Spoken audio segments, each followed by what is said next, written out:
noted the European Council meeting took place in December. A lot has happened since then, and not least of these events was the historic and groundbreaking election in Greece. So I want to congratulate the new Prime Minister. I think that the election there was a victory of hope over fear. It does open up the real prospect of democratic change, not just for the people of Greece, but for citizens right across the European Union. And the new Greek government is seeking to renegotiate Greece's debt burden. But despite the impression created by the scaremongering of some, including yourself, Taoiseach, they are not threatening a unilateral default. Indeed, Mr Tsipras has called for Greece's debt burden to be considered within a broader restructuring of sovereign debt in the Eurozone. He's also raised the demand for a European debt conference. And that's a proposal which the Taoiseach has said had some merit. But last week when I asked you for your position, you bluntly rejected the idea. Why? Did you consult the Taoiseach on this? Did she know that you were going to rule out this initiative? It makes no sense for a Taoiseach of a government of a state with a debt of GDP ratio of 111% to say no to a debt conference. And also, Taoiseach, the citizens of this state should not have to depend on Greece to propose something which is so obviously in the interests of this state and its citizens. Your negotiating track record in the EU and on Ireland's debt has been utterly pathetic. You have committed at every turn to repaying every cent of the toxic Anglo debt, and you've completely surrendered on the recapitalisation of the pillar banks. You've refused to negotiate in any serious way at an international level in the best interest of the Irish people. Instead, you've inflicted widespread hardship on Irish citizens and damaged societal damage and inequality on communities across this state. And the latest CSO statistics indicate that the number of children in poverty has risen to 140,000, that your government will miss anti-poverty targets, and that more than a third of young people here experience enforced deprivation. Now, Sinn Féin, and I'm sure you will accept this, have never, ever said that the Irish people should have to pay private bank debt. It's not the people's debt, it's the small elite which caused the financial and economic crisis. And the reality is that 62 billion in loans were in the hands of just 190 people. It wasn't about Paddy going mad, as you said, I think famously at Davos one time.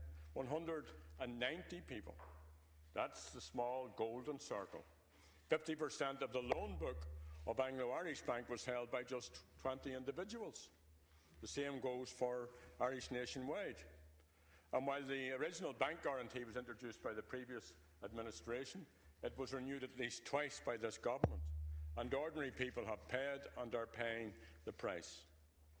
You turned private debt into sovereign debt, and this has left a legacy of debt for generations to come. Fine Gael and Labour, despite your election rhetoric, rolled over on this issue. And now, interestingly enough, what you rubbished when we suggested, that is the notion of separating out sovereign from banking debt, of burden sharing, that's now EU policy. So we will continue to push for the European Union to honour its obligations for unfairly forcing this debt on Irish people. You also have had the option to apply for retrospective recapitalisation of bank debt in the AIB and in the Bank of Ireland. And so far you haven't done this. Why? Why haven't you done it? And meanwhile, at the most recent visit to Davos, you advised European leaders to press on with the austerity agenda and to ignore growing demands for a more thoughtful and sensible way to deal with European debt. You dismiss such democratic demands as populism. Taoiseach, you have no mandate to act as an advisor to the EU elites and their friends.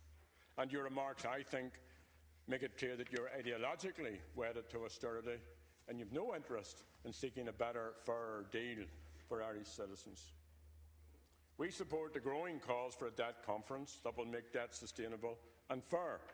There's a need for an honest debate based on what is actually proposed and not scare tactics by a government that's shown that it isn't prepared to look at alternatives to what you have so far been promoting. So can you outline any logical reason why you will not support a debt conference? The ECB's move on quantitative easing last week is welcome, and Pierce Doherty has argued that cause for a very long time in this chamber and outside of it.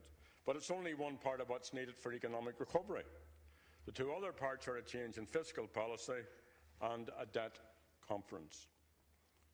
Providing extra credit to over-indebted countries will not make their debt any more sustainable. And it's a measure of this state status that the Irish Central Bank didn't even have a vote on this matter. Will you reflect, Taoiseach, on your rejection of this initiative?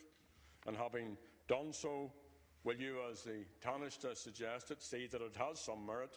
And accordingly, will you, on behalf of the Irish people, support a debt conference? Will you ask for relief of unfair bank debt? And in your meetings next week with President Tusk and President Juncker, will you raise these matters? And will you take the opportunity to apply for retrospective recapitalisation of pillar banks as you promised and indeed as you predicted so long ago?